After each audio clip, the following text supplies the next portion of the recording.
A new dawn is upon us as Quack's Marble Clash returns. Hello everyone and welcome to the Coliseum, home to the Stone Golems. There you can see myself and a Rager, both members of Quack's Marble Committee, and Ramen Powder should be somewhere around here. Not sure where he ran off to, but you can see this brand new stadium for Season 2 of Quack's Marble Clash. You can see the fans of the auto-qualified teams have even shown up in their fan sections, the Stone Golems, the King Crabs reigning champions, Red Rockets, and the Ivy League. But those teams will not be in the draw today. They will have to wait for the friendly. Today we have, as I mentioned, the draw, where we will decide the qualifier groups, and the way we will decide it is that big green funnel. That, of course, will also make an appearance at Funnel Endurance later on, so it's a bit of practice for that, but more importantly, it decides the groups, as you can see the description here. The first to fall through will be going into Group A, or their team will, and the second will go to Group B, and there you can see the pairs decided by the results of last season. So arguably the most important is the first one, the Terror Titans and the Loaves of Bread. Those two were very strong last season. As we begin with these two, the Dirt and Bun. A lot of teams electing to send their captain, but the Terror Titans were not among them. They will send Dirt instead, but right now it's Bun that it's getting pretty close, and the Loaves of Bread will be going into Group A. Terror Titans go into Group B. We'll see how this affects the strategy of the later teams, since now they know which teams are in which groups. I imagine the Terror Titans are pretty much the favorite after getting 4th place overall last season, and dominating the qualifiers for Season 1, but we'll see now the next match, the Stingrays and the Snapping Turtles, two aquatic rivals, and they both sent their captains, and it's already looking pretty physical as Bowser is getting a bit close with that angular orbit, and they've made a hard impact, and now they're rotating the other way, and they make another one, and the Stingrays will be going through first. It's hard to say if those two are playing strategic or just wanted to get a few good knocks in there, but either way, it will be the Stingrays who go into Group A and the Snapping Turtles who go into Group B. So we've already seen one of the stronger teams go into Group A, and one of the stronger ones go to Group B amongst the pairs. So we'll see how this affects the strategy. It's hard to say, but now we have two blue teams that performed decently last season, but still not great. Rhapsody in blue and the Wavebreakers. The Wavebreakers, the only team here who's never been in the qualifiers. We'll see how that inexperience affects them, but they will be going into Group A. Rhapsody in blue going to Group B. Those two were very close. Rhapsody in blue really just sidestepped them at the last moment, and that means that Rhapsody in blue will hold on to go to Group A. Group B. It's hard to say if those two were really trying to go in as quick as possible, or trying to stay out, or perhaps trying to shove each other in, or maybe a mix of those, but we'll see the next match, Battle of Fire and Ice here, the Purple Flames and the Slush Rush, both teams that underperformed a bit last season, but still had solid performances all around, with Slush Rush even getting 4 medals, and they were also one of the strongest teams in the qualifiers, so I imagine they're one to watch. But for now, it's the Purple Flames who are looking pretty close, and they will both come through one after the other. The Purple Flames will go to Group A, and the Slush Rush going into Group B.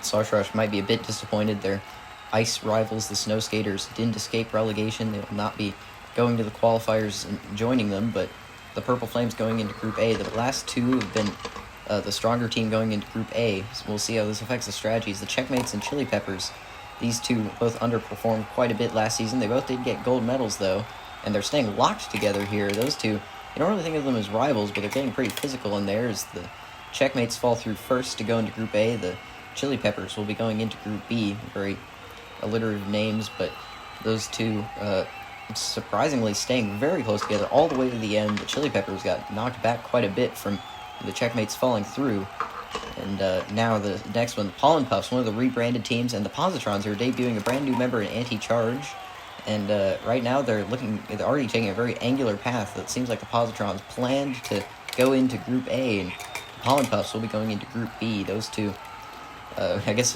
it makes sense that the former B team would be going into Group B, but nonetheless, the Positrons do make it through first to go into Group A, and now we've seen several of the better marbles going into each group, but I'd say Group B still looks a bit stronger with the Terror Titans, but we'll see now another very important match, the Wizard Lizards and the Flashbangs, another rebranded team, and those two were the top two in the B League last season, so this is another very important one, and the Flashbangs will go through uncontested.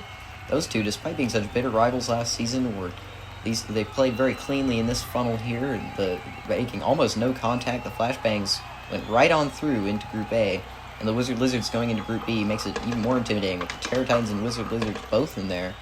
Now the Rose Rollers and Balls of Water, really opposite tales last season. The Balls of Water were very strong in the first half, but just couldn't quite hold on to the B League podium. And the Rose Rollers got onto it at the last moment with a golden elimination race, but they're being very physical here, and it will be the Rose Rollers just barely going through before the Balls of Water. Balls of Water perhaps getting a bit of practice in for funnel endurance. Of course, the gold medalists in funnel endurance last season, though, that was Moisture, not their captain Hydrate, who's going for them here.